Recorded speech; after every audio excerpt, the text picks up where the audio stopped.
আসসালামু আলাইকুম সুপ্রিয় শিক্ষার্থী বন্ধুরা। আজকের ক্লাসে আমরা ভূগোল প্রথম পত্রের নির্বাচিত ৬০-এর অধিক এমসিকিউ সমাধান করব। গত ক্লাসে আমরা ভূগোল প্রথম পত্রের চতুর্থ এবং অষ্টম অধ্যায়ের এমসিকিউ সম্পর্কে আলোচনা করেছি। তো বেশি কথা না বাড়িয়ে চলো সরাসরি আজকের ক্লাসে প্রবেশ করি। প্রথম এমসিকিউতে চাওয়া হয়েছে যে পৃথিবীর কঠিন বহিরাবরণ কি নামে পরিচিত। আমরা জানি পৃথিবীর যে কঠিন বহিরাবরণ বা উপরের স্তর সেটি হচ্ছে ভূত্বক নামে পরিচিত। পরবর্তী এমসিকিউতে বলা হচ্ছে পৃথিবীর অভ্যন্তরকে প্রধানত কয়টি স্তরে ভাগ করা যায়। আমরা জানি পৃথিবীর অভ্যন্তর ভাগকে 3টি ভাগে ভাগ করা হয়েছে: অশ্বমণ্ডল, গুরুমণ্ডল এবং কেন্দ্রমণ্ডল। সঠিক উত্তর খ, 3টি। এরপরে বলা হয়েছে শিয়াল কোন দুটি উপাদানের সমন্বয়ে গঠিত? সিলিকন ও ম্যাগনেসিয়াম, সিলিকন ও অ্যালুমিনিয়াম, নাকি লোহা ও নিকেল, নাকি ম্যাগনেসিয়াম ও লোহা।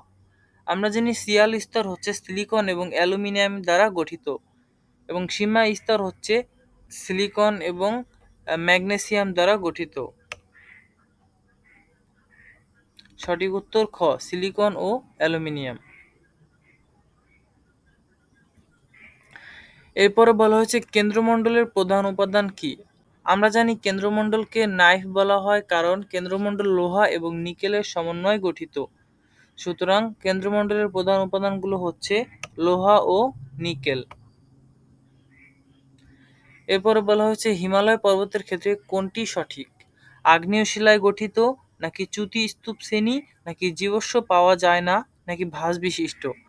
আমরা জানি হিমালয় হচ্ছে একটি ভঙ্গিল পর্বত। সুতরাং যেহেতু ভঙ্গিল পর্বত সেহেতু এই পর্বতে অবশ্যই ভাস থাকবে। উত্তর ভাস বিশিষ্ট।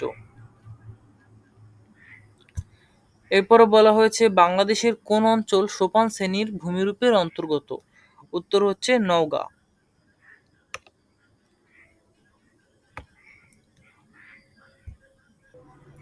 এরপরে বলা হয়েছে জাপানের ফুজিয়ামা কোন ধরনের পর্বত? আমরা জানি ইতালির ভিসুভিয়াস, জাপানের ফুজিয়ামা এগুলো হচ্ছে সঞ্চয়জাত বা আগ্নেয়জাত পর্বত।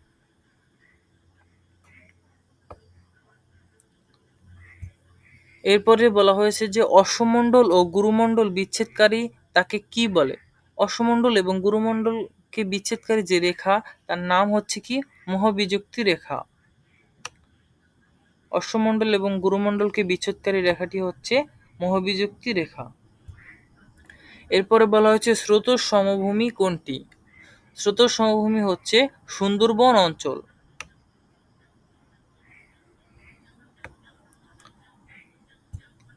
এরপরে বলা হয়েছে কোনটি ইউরোপের পর্বতমালা? আমরা জানি কি ইউরোপের আল্পস। ইউরোপের আল্পস পর্বতমালা।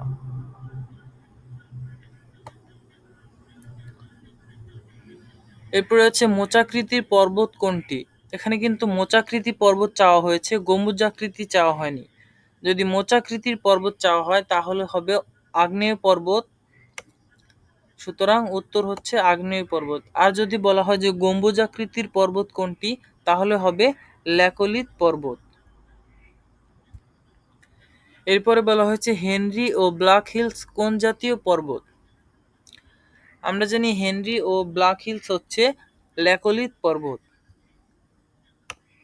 সুতরাং উত্তর ঘ। এরপরে বলা হয়েছে সমভূমি উন্নীত মালভূমি কোনটি? তিব্বত মালভূমি হচ্ছে একটি সমভূমি উন্নীত মালভূমি।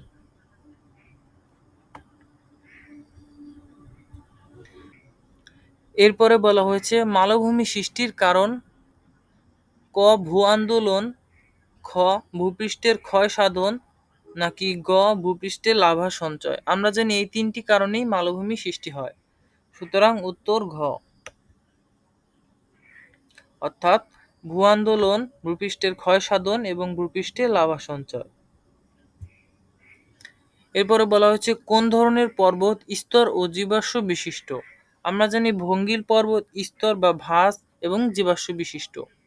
সুতরাং উত্তর ক, ভঙ্গিল পর্বত। এরপরে বলা হচ্ছে কেন্দ্রমণ্ডলের পুরুত্ব বা ব্যাসার্ধ কত? কেন্দ্রমণ্ডলের পুরুত্ব বা ব্যাসার্ধ হচ্ছে ৩,৪৮৬ কিলোমিটার। এবং যদি গুরুমণ্ডলের কথা জিজ্ঞাসা করে সেক্ষেত্রে ২,৮৮৫ কিলোমিটার। এরপরে বলা হচ্ছে নদীর গভীরতা বৃদ্ধির কারণ কোনটি? পার্শ্ব ক্ষয়ের ফলে, তলদেশে ক্ষয়ের দরুন, নাকি স্রোতের বেগ কমলে, নাকি ঢাল হ্রাসের কারণে? উত্তর কি? তলদেশে ক্ষয়ের দরুন। তলদেশে ক্ষয় হওয়ার ফলে কি হয়? নদীর গভীরতা ধীরে ধীরে বৃদ্ধি পায়।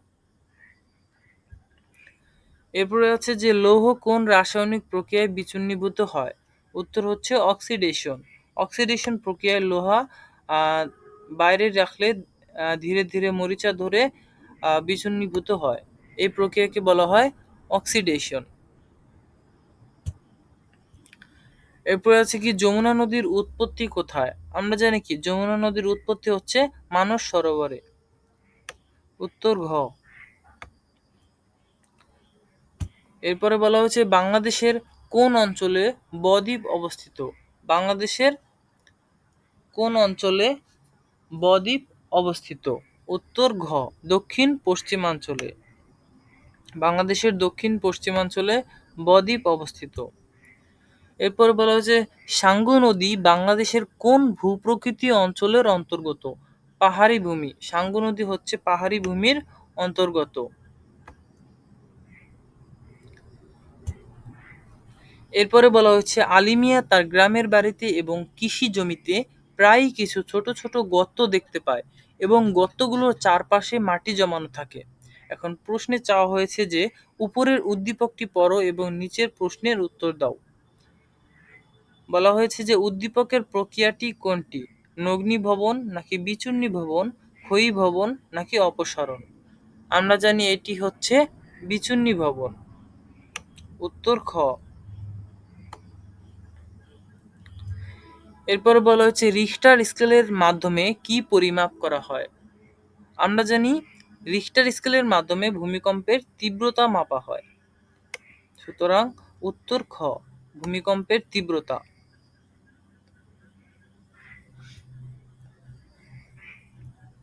এরপরে বলা হচ্ছে নিচের কোন অঞ্চলে ভূমিকম্প বেশি হয়? ভঙ্গিল পর্বত ও আগ্নেয়গিরি যুক্ত যে অঞ্চল সেখানে হচ্ছে ভূমিকম্প বেশি হয়। যদি আসে যে কোন অঞ্চলে ভূমিকম্প বেশি হয়, তোমরা উত্তর করবে ভঙ্গিল পর্বত ও আগ্নেয়গিরি প্রবণ অঞ্চলে ভূমিকম্প বেশি হয়। এরপরে জিজ্ঞাসা করা হচ্ছে যে সুনামি শব্দের অর্থ কি? সুনামি শব্দের অর্থ হচ্ছে ঢেউ। অনেক জায়গায় পোতাশ্রয়ের ঢেউ থাকতে পারে, অনেক জায়গায় বন্দরের ঢেউ থাকতে পারে। মূল কথা হচ্ছে সুনামি শব্দের অর্থ হচ্ছে ঢেউ। এরপরে বলা হচ্ছে নিচের কোনটির কারণে ভূমিরূপের আকস্মিক পরিবর্তন সংঘটিত হয়? আগ্নেয়গিরি, হিমবাহ, সমুদ্রস্রোত, নাকি তুহিন? উত্তর হচ্ছে আগ্নেয়গিরি। আগ্নেয়গিরির কারণে কি হয়? ভূপৃষ্ঠের যে আকস্মিক পরিবর্তন সেটি সংঘটিত হয়। এরপরে রয়েছে সিএফ রিখটার ভূমিকম্পের তীব্রতা নির্ণয়ের স্কেল বা রিখটার স্কেল আবিষ্কার করেন কত সালে? 1935 সালে। উত্তর গ। এরপরে রয়েছে ভিসুভিয়াস আগ্নেয়গিরি কোথায় দেখা যায়? আমরা জানি কি ইতালির ভিসুভিয়াস। সুতরাং ভিসুভিয়াস আগ্নেয়গিরি দেখা যায় ইতালিতে। আর জাপানের হচ্ছে ফুজিয়ামা। এরপর রয়েছে সুনামি শব্দটি কোন দেশি শব্দ? সুনামি শব্দটি হচ্ছে একটি জাপানি শব্দ।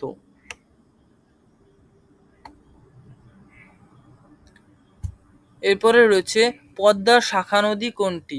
মধুমতি, ধলেশ্বরী, বুড়িগঙ্গা, নাকি ব্রহ্মপুত্র? আমরা জানি কি পদ্মা নদীর শাখা নদী হচ্ছে মধুমতি।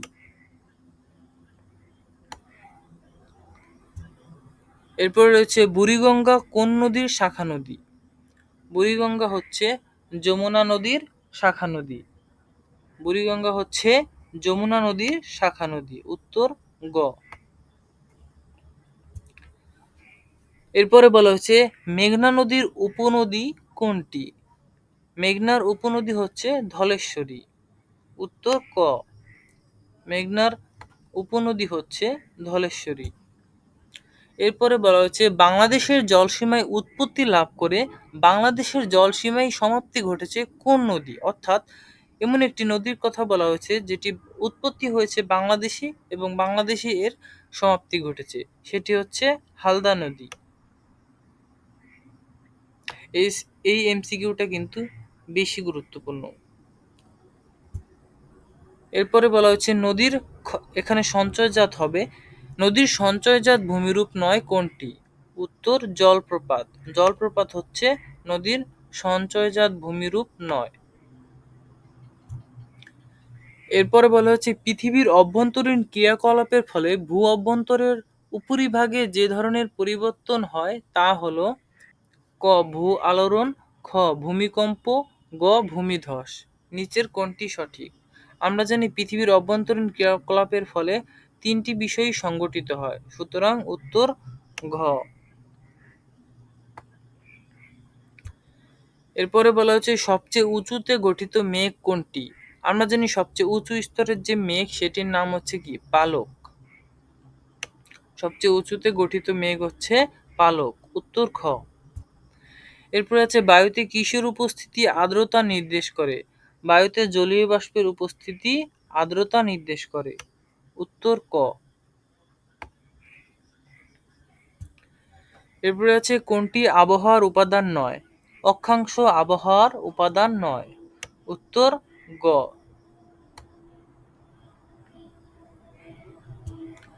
এরপরে রয়েছে বায়ুতে জলীয় বাষ্পের উপস্থিতিকে কি বলে? আমরা জানি বায়ুতে জলীয় বাষ্পের উপস্থিতিকে বায়ুর আর্দ্রতা বলা হয়, উত্তর গ বায়ুর আর্দ্রতা। এরপর রয়েছে নিয়ত বায়ুপ্রবাহকে কত ভাগে ভাগ করা যায়? আমরা জানি নিয়ত বায়ুপ্রবাহকে 3 ভাগে ভাগ করা যায়, উত্তর খ। এরপরে রয়েছে দক্ষিণ পশ্চিম দিক থেকে জলীয় বাষ্পপূর্ণ আগত মৌসুমী বায়ু হিমালয় পাহাড়ে বাধা পাওয়ার ফলে কি হয়? উত্তর ক বৃষ্টিপাত সংঘটিত হয়।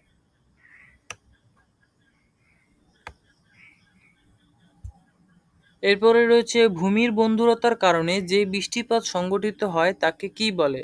আমরা জানি তাকে কি বৃষ্টি বলে? শৈলক্ষেপ বৃষ্টি বলে। অর্থাৎ পাহাড়ের এক পাশে বৃষ্টি হয় এবং অপর পাশ বৃষ্টিহীন থাকে, এটাকে বলা হয় শৈলক্ষেপ বৃষ্টি। এরপর রয়েছে চাপ বলয়কে প্রধানত কত ভাগে ভাগ করা যায়? চাপ বলয়কে প্রধানত 2 ভাগে ভাগ করা যায়,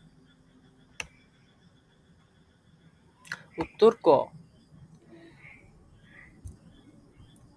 এরপরে রয়েছে কোনটি নিরক্ষীয় শান্ত বলয়? উত্তর ক নিরক্ষীয় নিম্নচাপ বলয়। নিরক্ষীয় নিম্নচাপ বলয় হচ্ছে একটি নিরক্ষীয় শান্ত বলয়। এরপরে বলা হচ্ছে হারমাটন কোন দেশের বায়ু?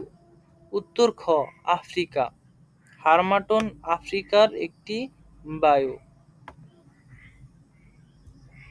এরপর রয়েছে সাহারা ও আরব মরুভূমিতে প্রবাহিত বায়ু কোনটি? উত্তর খ সাইমুম। এরপরে রয়েছে খামসিন কোন দেশের স্থানীয় বায়ু? আমরা জানি কি খামসিন হচ্ছে মিশরের স্থানীয় বায়ু।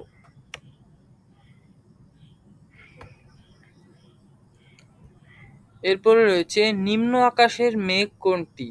নিম্ন আকাশের মেঘ হচ্ছে নিম্বোস্ট্রাটাস, উত্তর ঘ।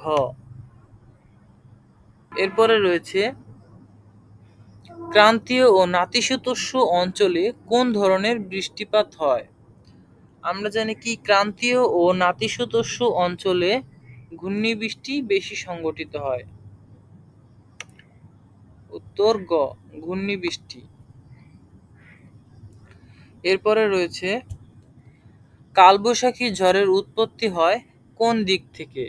উত্তর পশ্চিম দিক থেকে।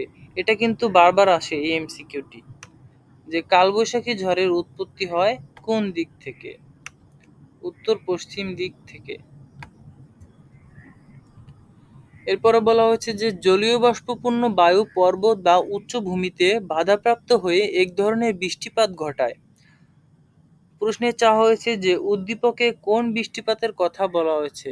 এখানে পর্বত বা উচ্চভূমিতে যেহেতু বাধাপ্রাপ্ত হয়, সুতরাং এটি কি শৈলক্ষেপ বৃষ্টি। এরপরে বলা হচ্ছে বাংলাদেশের কোন অঞ্চলে উক্ত বৃষ্টিপাত সংঘটিত হয়। উত্তর ক রাঙামাটি।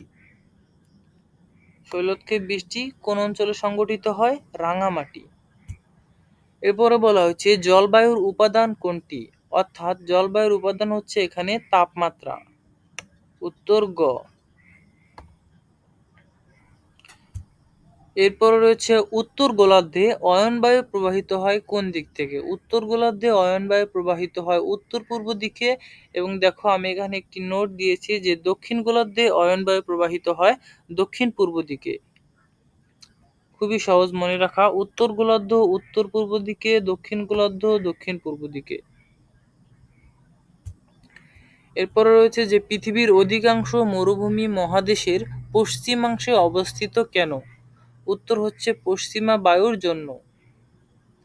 উত্তর খ পশ্চিমা বায়ুর জন্য। এরপরে রয়েছে ঋতু পরিবর্তনের সাথে সাথে যে বায়ুর দিক পরিবর্তন হয় তাকে কি বলে। আমরা জানি ঋতু পরিবর্তনের সাথে যে বায়ুটির দিক পরিবর্তিত হয় সেটি হচ্ছে মৌসুমী বায়ু। উত্তর ঘ। এরপর রয়েছে যে ভূমধ্যসাগরীয় জলবায়ুর অন্যতম বৈশিষ্ট্য হলো কোনটি। আমরা জানি ভূমধ্যসাগরীয় জলবায়ুর অন্যতম বৈশিষ্ট্য হলো বৃষ্টিবহুল শীতকাল এবং বৃষ্টিহীন গ্রীষ্মকাল। উত্তর ক বৃষ্টিবহুল শীতকাল এবং বৃষ্টিহীন গ্রীষ্মকাল। এরপরে বলা হয়েছে নিরক্ষীয় অঞ্চলে শীত কখন অনুভূত হয়। নিরক্ষীয় অঞ্চলে শীত রাতে অনুভূত হয়। এরপরে রয়েছে নিরক্ষীয় অঞ্চলে অধিক বৃষ্টিপাত সংঘটিত হয় কখন। উত্তর হচ্ছে গ জুন মাসে। নিরক্ষীয় অঞ্চলে অধিক বৃষ্টিপাত সংঘটিত হয় হচ্ছে জুন মাসে।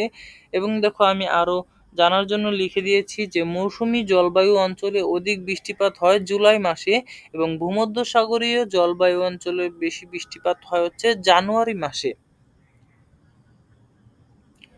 এরপরে বলা হচ্ছে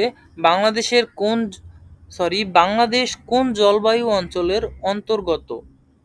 বাংলাদেশ হচ্ছে ক্রান্তীয় মৌসুমী জলবায়ুর অন্তর্গত। উত্তর ঘ ক্রান্তীয় মৌসুমী।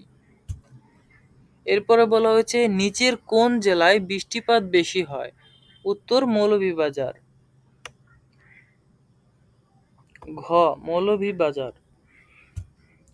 এরপরে বলা হয়েছে নিরক্ষীয় অঞ্চলে সারা বছর কোন ঋতু থাকে। আমরা জানি নিরক্ষীয় অঞ্চলে সারা বছর সূর্য লম্বভাবে কিরণ দেয়, তাপমাত্রাও বেশি থাকে, গ্রীষ্ম ঋতু থাকে। উত্তর গ নিরক্ষীয় অঞ্চলে সারা বছর গ্রীষ্মকাল থাকে। এরপরে বলা হচ্ছে হাইগ্রোমিটারের সাহায্যে বায়ুর কোন উপাদানগত অবস্থা মাপা হয়। উত্তর আর্দ্রতা। বায়ুর আর্দ্রতা মাপা হয়। এরপরে বলা হচ্ছে জাফর একটি দেশে ভ্রমণে গিয়ে দেখলেন শীতকালে বৃষ্টিপাত হয়, এলাকাটি বৃষ্টি প্রধান, খনিজ সম্পদে মোটামুটি সমৃদ্ধশালী। এখন প্রশ্নে বলা হয়েছে যে জাফরের ভ্রমণকৃত দেশটি কোন জলবায়ু অঞ্চলের অন্তর্গত। উত্তর হচ্ছে খ ভূমধ্যসাগরীয়। কারণ এই রকম বৈশিষ্ট্য হচ্ছে ভূমধ্যসাগরীয় জলবায়ুর অন্তর্গত। এরপরে বলা হয়েছে যে পৃথিবীর একটি জলবায়ু অঞ্চলে সারা বছর অধিক তাপমাত্রা ও প্রচুর বৃষ্টিপাত সংঘটিত হয়, দিন ও রাতের দৈর্ঘ্য প্রায় সমান। উদ্দীপকে কোন জলবায়ুর ইঙ্গিত দেওয়া হয়েছে। উত্তর ক নিরক্ষীয়। আমরা জানি কি নিরক্ষীয় অঞ্চলে সারা বছর অনেক তাপমাত্রা থাকে এবং বৃষ্টিপাতও হয় প্রচুর, সুতরাং এটি কোন ধরনের জলবায়ুর অন্তর্গত। নিরক্ষীয় জলবায়ুর। আজকের ক্লাস এই পর্যন্তই। দেখা হবে পরবর্তী কোনো ক্লাসে নতুন কোনো টপিক নিয়ে। আমাদের চ্যানেলে যদি নতুন হয়ে থাকো তাহলে চ্যানেলটি সাবস্ক্রাইব করে পাশে থাকা বেল আইকনটিতে ক্লিক করে রাখো আরও গুরুত্বপূর্ণ ক্লাসের ভিডিও পেতে। আমাদের সাথেই থাকো। ধন্যবাদ।